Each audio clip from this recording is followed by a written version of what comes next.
Morning everyone, কেমন আছো সকলে? আশা করছি সকলে তোমরা ভীষণই ভালো আছো। আমরাও কিন্তু খুবই ভালো আছি।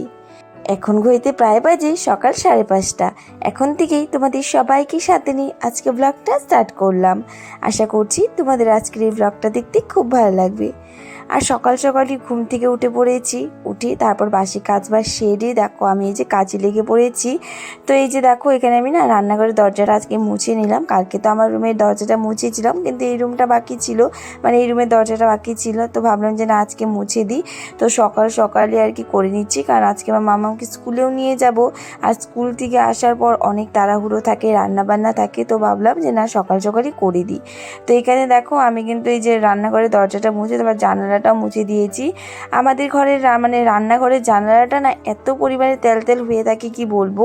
আগে তো ফ্যানটা লাগানো ছিল না রান্নাঘরে, তো এখন লাগানো হওয়ার পর তো মনে হয় যে হ্যাঁ এখন আরও বেশি করে যে জানালাতে জমে যায়, মানে উপর সাইডে আর কি বেশি করে জমে যায়। আর কয়েকদিন থেকে তো আমি একটু একটু করে মুছছিলাম, তো সেই কারণে কিন্তু তেমন একটা বেশি সময় লাগেনি, একটু সময়ের মধ্যেই হয়ে গেছে। এখন তো আমি যে কোনো কাজই হোক না কেন একটু একটু করে সব কিছু আগের থেকে গুছিয়ে রাখি, মানে করে রাখার চেষ্টা করি, যাতে পরে একবারে করতে নিলে আর কষ্ট না হয়। আর এই দুর্গাপুজোর সময় কিন্তু অনেক ভালো করেই ঘরটা পরিষ্কার করতে হয়। আগের বছর না অনেকটাই সময় নিয়ে বলতে পারো কাজগুলো করেছি, আর সারাটা দিনই চলে যেত। তো তার জন্য এবার আগের থেকে একটু একটু করে রেখেছি, যাতে একবারে এত কষ্ট করে না করতে হয়। তো যাই হোক দেখো আমি জানলাটা পরিষ্কার করে কিন্তু চলে আসলাম ঘরে। এখানে ঘরটাও মুছে নিচ্ছি। আর আজকে না হালকা হালকা সকাল থেকে বৃষ্টি হচ্ছে, তো সকালে না ওয়েদারটাও খুব সুন্দর ঠান্ডা ঠান্ডা ওয়েদার হয়ে রয়েছে। আর দেখতেই পাচ্ছ যখন আমি ভিডিওটা এডিট করছি তখনও কিন্তু এই বৃষ্টির আওয়াজ হচ্ছে। তো এখনও সেই বৃষ্টি পড়েই যাচ্ছিলো। তো দেখো এখানে কিন্তু আমার ঘরটা মোছা হয়ে গেল, আর এখন আমি বারান্দাটা মুছে নেব। আর সকাল সকাল এইসব কাজ করে নিলে কি হয়, পরে গিয়ে আর এইসব কাজ মানে এত চাপ থাকে না। তো সকালে আবার মামাকে স্কুলেও নিয়ে যেতে হয়, তার জন্য সকালে ঘুম থেকে উঠিয়ে মানে বলতে পারো আমার সকালটা অনেকটাই বিজি থাকে, কারণ আমি সকাল সকালেই যতটুকু কাজ পারি আর কি করে রাখার চেষ্টা করি। তো অনেক দিন হয়ে গেল এই গাছগুলো সরিয়ে মোছা হয় না, তো ভাবলাম যে আজকে মুছে দিই। মাই তো প্রায় মুছে দেয়, আমি তো খুব কমই মুছি এই গাছগুলো সরিয়ে। যখন মা আর কি ঠাকুর ঘরটা মুছে তখনই আর কি এই গাছগুলো সরিয়ে মুছে দেয়। আর দেখতেই পাচ্ছ এখানে কিন্তু তুলসী গাছও আছে।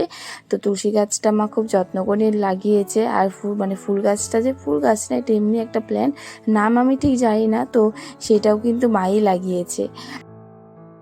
তো আমি ঘর টর মুছে চলে গিয়েছিলাম স্নান করতে। স্নান টান করে এসে আমি এই যে চিরুনি করছি। আর কয়েকদিন থেকে আমার এত হেয়ার ফল হচ্ছে, মানে কি বলবো, গরমের দিন পড়লে আমার প্রচণ্ড পরিমাণে হেয়ার ফল হয়, ঠান্ডার দিনের থেকেও বেশি হয়। মানে এক গাদা গাদা করে চুল পড়ে, তখনই আমি না কেটে দেওয়ার ইচ্ছে হয়, মানে একদমই ভালো লাগে না। তো তারপর আর কি সবাই বলে যে না কাটতে হবে না, কাটতে হবে না, কারণ আমার চুল তেমন একটা নেই। আর সামনে আবার দাদার বিয়ে, তো তখন না একটু চুলটা লম্বা থাকলে কিন্তু বেশ ভালো লাগে। তো আমার মাথায় তেমন একটা চুল নেই, কিন্তু তাও আর কি যতটুকুই আছে সেটুকু নিয়ে সন্তুষ্ট হয়ে রয়েছি। তো যাই হোক দেখো আমি কিন্তু একটু সাজুগুজু করে চলে আসলাম ডাইরেক্ট রান্নাঘরে। বড় উঠে পড়েছে। তো এখানে আজকে রান্না করছি আলু দিয়ে আর ঝিঙে দিয়ে ভাজি করছি পেঁয়াজ দিয়ে। আমি মাকে বলছিলাম এটা কেমন লাগবে, বললো ভালোই লাগবে, তুমি বানাও। তো এখানে আর কি মানে বসিয়ে দিয়ে তারপরে এখানে আটাটা মেখে নিচ্ছি। আর কালকে আবার ভাত আছে অল্প, তো সেটা আর কি বর খেয়ে যাবে, তো ওর জন্য রুটি বানাবো না। আর কয়েকদিন থেকে তো বরেরও আসতে একটু দেরি হচ্ছে, তো তার জন্য চেষ্টা করে ওকে ভাতটাই দেওয়ার। আর এখানে আমার তো বেশ রুটি খেতে ভালোই লাগে, তো আমি যেদিনই রুটি হয় আমি বেশ খুশি খুশি মনে কিন্তু রুটিটা বানাই। তো এখানে দেখো আমি এখন আটাটা ভালো করে মেখে নেব। একটা খুব হাসির কথা মনে পড়ে গেল, চলো শেয়ার করি। তো এই যে আটাটা মাখছি এটা নিয়ে হলো কথা, যখন আমি প্রথম বিয়ে হয়ে এসেছিলাম তখন না আমি রান্না করতে পারতাম না, তখন আমি আটাটাও ভালো করে মাখতে পারতাম না। তো আমি না একদিন আটা মেখেছি, এত পরিমাণে শক্ত হয়ে গেছে, মানে আমি বুঝতেই পারিনি কিভাবে কি করব। তারপর আমি চুপ করে আটাটা নিয়ে ফেলে দিয়েছিলাম। যাই হোক কি বুদ্ধ ছিলাম, তখন ভাবতাম যদি কেউ কিছু বলে দেয়, বকা টকা দিয়ে দেয়, সেই কারণে আর কি ফেলে দিয়েছিলাম। তো যাই হোক এখান থেকে আমি আটাটা মেখে রেখে কিন্তু এই যে চলে আসলাম ঘরটা গুছানোর জন্য। মাম্মামও উঠে পড়েছে আর বড় তো উঠে চলে গেছে, খুব তাড়াহুড়োই সকালটা এখন আমার কাটে। এখন তো মাম্মা অঙ্গনাবাদী স্কুলে যায়, এখনই দেখো 9:30টার দিকে স্কুল খুব তাড়াহুড়ো করে করতে হয়। আর কয়েক মাস পরে কিন্তু আবার মাম্মাম নার্সারিতে ভর্তি করিয়ে দিব, তো সেখানে কিন্তু আরও অনেকটাই সকাল সকাল যেতে হবে। তো তার জন্য এখন থেকে আমি চেষ্টা করি সকালে ঘুম থেকে উঠে যা কাজ থাকে করে নিই, কারণ কয়েকদিন পর থেকে যদি একদম শুরু করি তখন খুব কষ্ট হয়ে যাবে। তো সকাল সকাল উঠে যতটুকু কাজ পারি আর কি করে নিই। আর যখন আর কি 8:30টার দিকে স্কুল থাকে তখন তো আরও তাড়াতাড়ি উঠতে হবে, তো সেটা ভেবেই আর কি এখন থেকেই আর কি নিজের থেকে প্রিপারেশন করা শুরু করে দিয়েছি। তো দেখো এখানে কিন্তু আমার ঘরটা গোছানো হয়ে গেছে, মানে বিছানাটা গোছানো হয়ে গেছে। এখন বিছানাটা ঝাড় দিয়ে আবারও চলে আসলাম রান্নাঘরে। এখানে এসে দেখি ভাজাটা হয়ে গেছে প্রায়। ভাজিটা নামিয়ে নিয়ে কালকের আবার একটু ডাল ছিল, সেটাই আর কি একটু গরম করে নেব। বুটের ডাল, মাছের ডাল, সব কিছু ডাল মিশিয়ে কিন্তু কালকে ডালটা বানানো হয়েছিল, মাই বানিয়েছিল, খুব ভালো হয়েছিল খেতে। আর কালকে তো আমরা রাত্রে ভাতই খাইনি, আমাদের এক জায়গায় নেমন্তন্ন ছিল, মানে মাছমুখী নেমন্তন্ন ছিল, সেখানে গিয়েছিলাম। তো সেই ডালটাই রয়ে গেছে কালকে, তো বাবা আর মা কালকে রাত্রে শুধু খেয়েছে আর আমাদের দুজনে তো রয়ে গেছিলো। তো সেই ডালটা এখন একটু গরম করে রেখে চলে আসলাম এই যে ঘরে। হয়েছে ওই যে বাবা চলে গেল, চলো উঠো উঠো, মুখ ধোবো, আসো আসো। আর এই দেখো আজকের ওয়েদারটা এত পরিমাণে মেঘলা হয়ে রয়েছে। আমার তো বেশ বৃষ্টির দিন ভালোই লাগে, কিন্তু কাপড় চোপড় যেদিন থাকে সেই দিন আর কি ভালো লাগে না।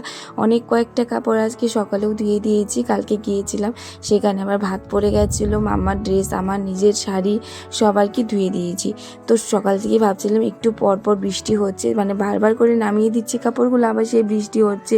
কতবার যে আমাদেরকে এই বৃষ্টি নাচিয়েছে কি বলবো। তো যাই হোক, তারপরে এখন আমাদের একটু কমেছে, তো বাইরে আবার দিয়ে আসলাম। আর তারপর আমি আবার এই যে রুটিগুলো ভেজে নিচ্ছি। এখন মামাকে ঘুম থেকে ডেকে দিয়েছিলাম, ও তো আজকে একদমই উঠতে চাচ্ছিল না, জানি না ওর কী হয়েছে, আজকে খুব আলসি লেগে গেছিলো, না স্কুলে যেতে চাচ্ছিল না কিছু। তো এখানে দেখো মামার জন্য রুটি ভেজে নিলাম, তো ঘি দিয়ে দেখো ওইভাবেই ভেজে নিলাম, মানে ঘিটা না রুটিটাকে বানিয়ে তারপরে ঘি উপরে দিয়ে দিয়েছি, বেশ ভালো লাগে। আর ঘি দিয়ে ভাজলে একটু শক্ত শক্ত হয়ে যায়, তো সেই কারণে আমি যে ঘিটা উপর দিয়ে লাগিয়ে দিই, খেতেও বেশ ভালো লাগে, আর সেন্টটা কিন্তু থেকেই যায়। তো আমার রুটিগুলো ভাজা হয়ে গেছে, রুটিগুলো ভাজার পরই আমি দেখো সবগুলোতেই ঘি লাগিয়ে দিলাম। মারও নাকি এভাবে খাওয়ার ইচ্ছে হচ্ছিলো, তো মারটাতেও লাগিয়ে দিয়েছি। তারপর আমার রান্না বান্না হলো সকালে, তারপর এখন আমি খাবো। তো এখানে দেখো মানে সমস্তটা মুছিয়ে নিলাম। তারপর আবার কি স্কুলে গিয়েছিলাম মামামকে নিয়ে, স্কুল থেকে নিয়ে আসার সময় দেখো প্রচণ্ড গরম আবার দিয়ে দিয়েছিল, মানে রৌদ্র দিয়ে দিয়েছিল। এখানে মামাম বলছে আমি নিজে নিজে সাথে নিয়ে আসবো। তো তারপর চলো এখন বাড়িতে যাওয়া যাক। বাড়িতে গিয়ে তো আরও অনেক কাজ রয়েছে, মানে রান্না বান্না রয়েছে। তো এখানে এসে দেখো মামাকে ড্রেস চেঞ্জ করে দিয়ে আর এখানে আমি নিজের কাজে লেগে পড়েছি।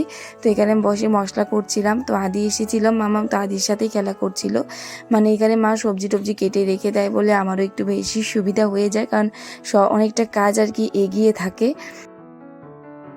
আর চলো এখন দেখিয়ে দিই আজকে আমি দুপুরে কি কি রান্না করব। তো এখানে সোয়া স্টিক রান্না করব, তারপর বেগুন দিয়ে পাবদা মাছের ঝোল করব, আর করেছিল একটা ঘন্ট। তো চলো আজকে রান্না বান্না শেয়ার করলাম না, এখানে ব্লগটা এন্ড করলাম। আজকের জন্য টাটা আর রাধে রাধে।